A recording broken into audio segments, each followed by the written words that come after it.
Alhamdulillah bi'izzatihi ya'tazul mu'minun wa bi'inayatihi wa taufiqihi yahtadullah. Asyhadu an la ilaha illallah wahdahu la syarika lah wa asyhadu anna Muhammadan abduhu wa rasuluh. Amma ba'du. Para hadirin sidang Jumat yang dimuliakan Allah, pada tahun ke-6 Hijriah, para sahabat menyertai Rasulullah berangkat ke Mekah untuk melaksanakan umrah. Waktu itu sudah termasuk bulan Dzulqa'dah. Berarti bahwa umrah dilaksanakan pada bulan haji. Padahal di kalangan orang Arab ada satu kepercayaan, satu akidah bahwa melaksanakan umrah pada bulan-bulan haji min abjaril fujuri. Abjaril fujur barangkali dalam istilah kita termasuk akbarul kabair, termasuk dosa-dosa besar.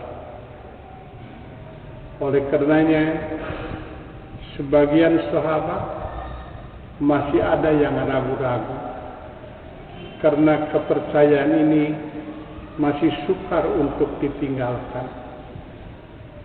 Sebagaimana mereka masih ada kepercayaan apabila tawaf antara Safa dan Marwah, mereka merasakan satu dosa. Namun belum sampai di tengah perjalanan, ternyata diterima oleh orang-orang Quraisy dengan ketentuan bahwa kami orang-orang Mekah tidak melarang kalian untuk umrah, tapi kami orang-orang Mekah melarang kalian masuk ke kota Mekah. Jadi bukan melarang ibadahnya, tapi kami tidak senang kalian masuk ke kota Mekah. Akhirnya terjadilah perdamaian, perjanjian yang dikenal dengan Sulhul Hudaybiyah, perjanjian Hudaybiyah. Kenapa? Karena kejadian itu berada di satu tempat yang bernama Hudaybiyah. Di antara isi perjanjian itu, pertama akan saling menahan diri, tidak akan saling menyerang. Artinya mereka akan mengatakan perdamaian minimal 10 tahun. Yang kedua, bahwa untuk sementara orang-orang Islam tidak boleh masuk ke kota Mekah. Berarti tidak bisa melaksanakan umrah. Baru tahun berikutnya orang Islam baru bisa masuk ke kota Mekah dan dilakukanlah umrah yang dikenal dengan sebutan Umratul Qadha. Ada lagi yang kelihatannya merugikan pihak Islam. Kalau ada orang Mekah yang datang ke Madinah harus dikembalikan secara paksa. Tapi kalau ada orang Madinah yang datang ke Mekah, tidak boleh dikembalikan ke Madinah. Dan ini dianggap salah satu yang merugikan bagi orang Islam. Namun ternyata semuanya itu diterima oleh Rasulullah dan ditandatangani perjanjian itu. Apa kenyataannya? Ternyata bahwa isi perjanjian itu merupakan kekalahan total bagi orang-orang Mekah, bagi orang-orang Quraisy. Ternyata setelah terjadi Sulhul Hudaybiyah, umat Islam bertambah bebas melakukan dakwah, melakukan sayapnya ke sebelah utara sampai ke Syria, ke Mesir, kemudian ke sebelah selatan, bahkan ke sebelah timur dan lain sebagainya. Dan bertepatan setelah terjadi Sulhul Hudaybiyah, orang-orang Quraisy seperti kebiasaannya yang diungkapkan di dalam Al-Quran, li'ilafi Quraisyin rihlatash syita'i was-shayf. Mereka senantiasa bepergian pada dua musim. Satu musim ke selatan dan satu musim ke sebelah utara. Pada waktu itu bertepatan mereka bepergian ke sebelah utara ke Syam, dan bertepatan pula pada saat itu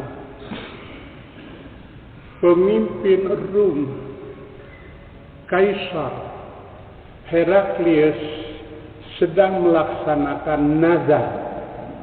Beliau adalah bukan hanya sekedar seorang raja, tapi juga adalah seorang pemimpin agama, seorang uskup. Nah, bertepatan ketika melaksanakan nazar akan berjalan kaki ke Iria, ke Baitul Maqdis, bertepatan pada waktu itu para pedagang Quraisy sedang berada di Syam. Dan waktu itu bertepatan pula dengan tibanya surat Rasulullah, surat dakwah Rasulullah ke beberapa negara. Di antaranya adalah ke negara Rum. Ketika dia menerima surat dan mendengar kabar bahwa ada orang Mekah sedang berada di Syam, saat itulah dia memerintahkan kepada para anak buahnya untuk memanggil orang-orang Quraisy.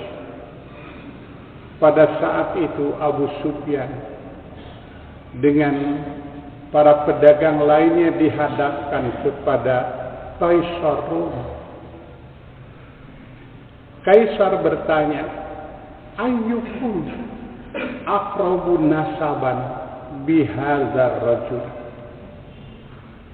Siapa di antara kalian yang paling dekat keturunannya dengan laki-laki yang mengaku nabi ini? Tidak ada yang menjawab kecuali Abu Sufyan. Saya yang paling dekat di antara mereka. Waktu itulah Kaisar Rum kelihatan seorang yang cerdik. Dia memerintahkan, qurribuhu, dekatkanlah dia kepadaku. Kemudian tempatkan yang lainnya di belakang dia. Sehingga dengan cara yang seperti itu, kalau ada apa-apa tidak bisa berbincang-bincang antara mereka. Kenapa? Abu Sufyan duduk di depan sendirian. Setelah itu barulah Kaisar Rum berkata, ini sa'ilun hadza. Sungguh aku akan bertanya kepada orang ini. Fa in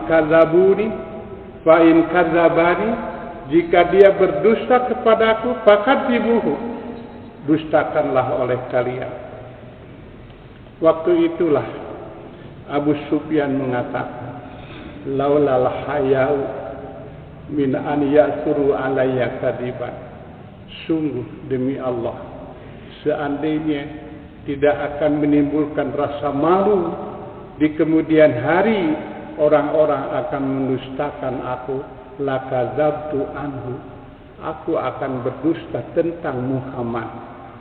Tetapi ternyata tidak ada kesempatan sedikit pun untuk berdusta apa yang ditanyakan oleh Heraklius. Ternyata Heraklius adalah seorang pemimpin yang cerdik. Di antara pertanyaan-pertanyaan yang diajukan kepada Abu Sufyan, yang pertama-tama kata Abu Sufyan, kana awwala ma sa'alani anhu anqala. Yang pertama dia tanyakan kepadaku tentang Muhammad, kaifa nasabuhu fikum, bagaimana nasabnya pada kalian, nasab yang mengaku nabi itu. Abu Sufyan mengatakan, huwa fi maduna sabit, dia itu bukan orang lain, seketurunan dengan kami. Kemudian yang kedua kata Heraklius, fa qala hadza qaula minkum ahadun qattu, apakah ada orang lain yang pernah mengaku-ngaku sebagai nabi sebelum dia mengatakan dan mengaku jadi nabi? Aku terus terang menjawab, la, tidak ada. Baru dia yang mengaku nabi. Fahal kana min abai min malikin, di antara bapak-bapaknya, mungkin bapaknya, mungkin kakeknya, atau nasab ke atas, ada yang pernah jadi raja, pernah yang jadi pemimpin daerah. Aku menjawab, lah, tidak ada. Fa asyrafun nasi yattabi'unahu am du'afauhum, kira-kira pengikutnya itu orang-orang yang mulia atau orang-orang yang lemah? Dengan tegas Abu Sufyan menyatakan, bal du'afauhum, yang disayangkan pengikutnya adalah orang-orang lemah. Tapi justru bagi Kaisarum beda pandangannya. Wahum atba'ur rusul, justru itulah para pengikut Rasul. Umumnya itu bukan orang-orang yang kuat, tetapi para pengikut Rasul itu adalah du'afa'uhum, bukan asyrafun nas. Ayaziduna am yanqusun, para pengikutnya itu bertambah atau berkurang? Bal yaziduna, justru bertambah. Fahal yartaddu ahadun minkum sahtatan lidini ba'da ayat hulafi, apakah ada seorang saja yang keluar dari pengikut Muhammad karena benci kepada agamanya, bukan karena sentimen kepada Muhammadnya, tapi benci kepada agamanya? Kata Abu Sufyan, lah, tidak pernah ada. Fahal kuntum tattahimunahu bil kadibi qabla an yaqula ma qala, pernahkah kalian menuduh Muhammad itu berdusta sebelum dia mengatakan apa yang dia katakan? Sebelum mengaku jadi nabi, pernah kalian menuduh dusta? Jangankan menuduh dusta, bahkan kami pernah memberikan gelar terhormat Al-Amin. Fahal yaqdiru, apakah dia sukar ikat janji? Tidak. Seingat aku, dia tidak pernah ingkar janji.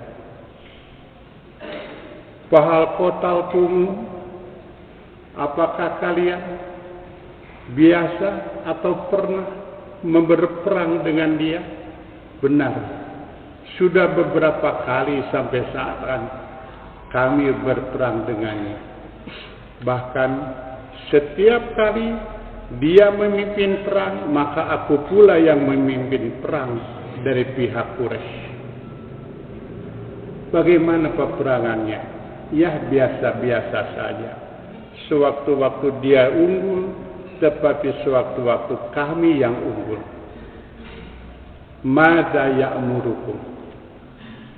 Apa yang dia perintahkan kepada kamu? Ya'muruna bisidqi. Dia memerintahkan kepada kami jujur.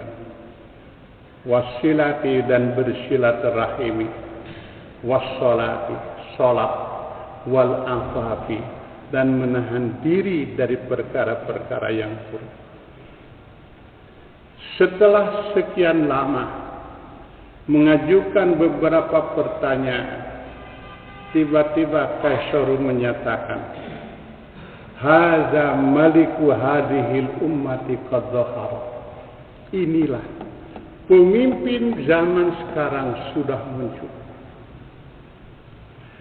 Jadi ternyata pernyataan sebagai nubuah dari seorang nabi bukan hanya diakui oleh dirinya, saya nabi, tapi juga diakui oleh orang-orang lain yang tahu masalah nubuah dan tahu masalah nabi. Kaisar Rum itu kan bukan orang Islam, tetapi Kaisar Rum adalah seorang pendeta, seorang uskup.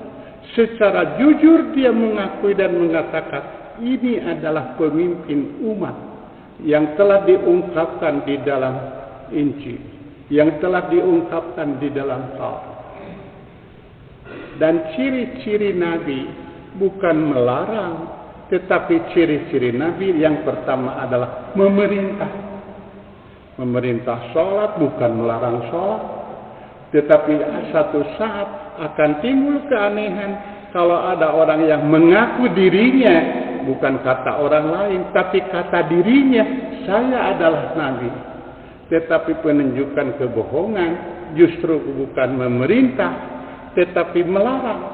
Melarang sholat, melarang saum, dan melarang yang lain-lainnya.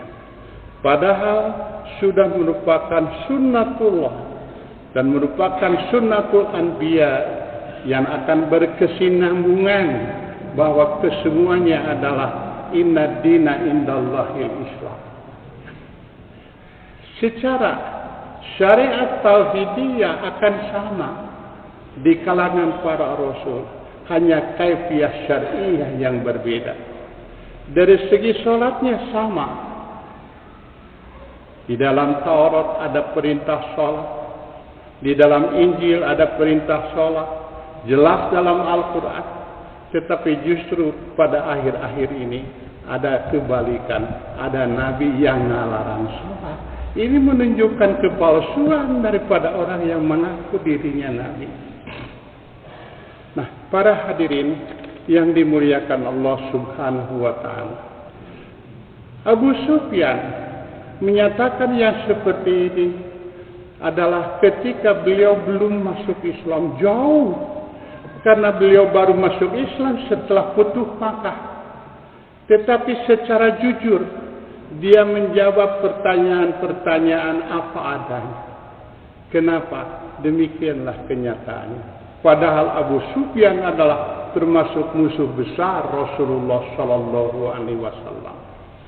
Maka dalam hal ini wajar apabila ada yang mengatakan Heraklius itu adalah menjadi muslim.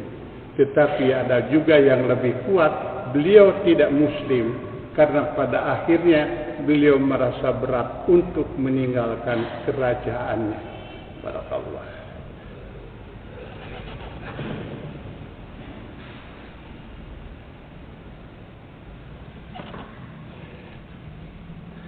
Alhamdulillahi Rabbil Alamin. Wa bihi nasta'in ala umuri dunya wa asyhadu an la ilaha illallah wa asyhadu anna Muhammadan abduhu wa rasuluh. Amma ba'd. Pada suatu hari ada orang yang ngobrol. Kata yang seorang, dia bertanya kepada orang lain, dan kebetulan yang ditanya adalah sahabat. Aku dengar sahabatmu malam tadi menerima wahyu. Benar. Apa yang dia terima? Kemudian dibacakan surat Al-Kautsar. Kemudian dia menjelaskan, aku pun semalam menerima wahyu hampir sama seperti yang diterima oleh sahabatmu itu. Kemudian dia membacakan seperti itu. Akhirnya dia bertanya kepada sahabat itu, apakah kamu percaya kepada apa yang aku terima? Sahabat itu dengan tegas percaya. Aku percaya bahwa engkau itu adalah pendusta. Aku percaya bahwa engkau itu adalah pendusta. Annaka kadzdzabun. Apabila demikian halnya, bahwa pada zaman Rasul pun telah ada kejadian-kejadian yang seperti ini. Bahkan di kemudian hari tidak mustahil akan lebih banyak lagi. Jadi tidak perlu aneh. Hanya yang perlu jadi aneh itu, kenapa orang-orang yang dikatakan kelihatannya sudah maju cara berpikirnya, tetapi mengikuti pola berpikir yang mundur ke belakang. Inilah yang paling sangat dirugikan, sangat disayangkan. Ada seorang sahabat, setiap kali bertemu dengan Rasulullah SAW, Rasulullah berpaling dari dia, memalingkan wajah. Sahabat ini akhirnya secara terus terang bertanya kepada Rasulullah, ya Rasulullah, ada apa gerangan? Apakah engkau benci aku? Apakah taubatku ini tidak diterima oleh Allah? Karena ada perasaan, setiap aku bertemu dengan engkau, engkau selalu berpaling dan memalingkan muka. Waktu itulah dengan tegas Rasulullah menyatakan, aku bukan benci engkau. Tetapi apabila aku melihat wajah engkau, terlintas dalam pikiranku dan bayanganku wajah pamanku yang kau bunuh. Rupanya sahabat inilah yang membunuh pamannya dalam peristiwa Uhud, yaitu yang dikenal dengan Wahsy. Hamzah dibunuh oleh orang yang lebih dikenal dengan sebutan Wahsy. Makanya ketika suatu saat Wahsy masuk Islam, dia masih merasa ragu, apakah saya ini diterima taubat atau tidak. Karena setiap kali bertemu dengan Rasulullah, Rasulullah senantiasa berpaling dariku. Akhirnya dia bertekad dalam dirinya, suatu saat aku harus membunuh orang yang sangat membenci Islam.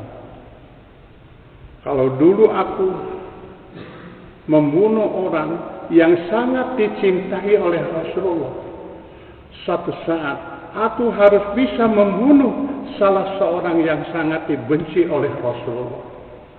Ternyata di kemudian hari, Wahsy yang membunuh yang mengaku nabi pertama, yaitu Musailamah Al-Kadzdzab. Ternyata apa yang dia lakukan itu adalah tidak mendapatkan kisos, tetapi justru mendapatkan kehormatan. Dalam arti bila ada orang Islam sanggup membunuh yang mengaku Nabi, maka itu bukan satu kesalahan, tetapi itu adalah satu kehormatan. Seandainya tidak membunuh jiwanya, dibunuh itu adalah keyakinannya. Para hadirin, mudah-mudahan dua kejadian itu menggambarkan benarnya Rasulullah dan bohongnya orang-orang yang mengaku Rasulullah sallallahu alaihi wasallam. Aku qouli hadza wa astaghfirullah li wa lakum.